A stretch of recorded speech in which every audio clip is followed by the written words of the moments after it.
ฉันยังอยู่ตรงนี้กับเพื่อนที่เคียงข้างร้องเพลงไปตามทางด้วยใจที่เปิดกว้างทุ่งหญ้าและภูเขากับลมที่พัดผ่านเรามาเดินร่วมกัน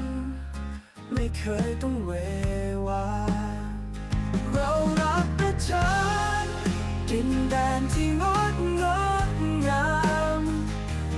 ความสุขที่ได้จากที่นี่คือสิ่งที่ตามหาในวันสดใสในคืนที่ดาวพร่างพราวเรายังอยู่ตรงนี้ไม่เคยเลือนหายไป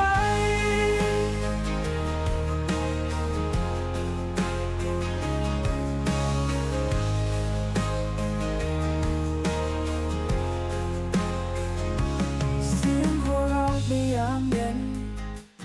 ตอนที่เราเดินเล่นความสุขบนเส้นทางที่เราไม่ลืมง่ายๆเรารักประชา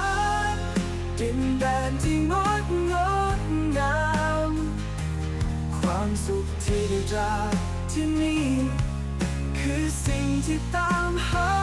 ในวันสดใสในคืนที่ดาวพร่างพราวเรายังอยู่ตรงนี้ไม่เคยเลือนหายไป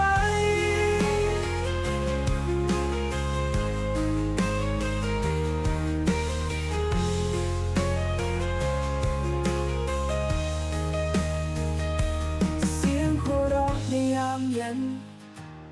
ตอนที่เราเดินเล่นความสุขบนเส้นทางที่เราไม่ลืมง่ายๆ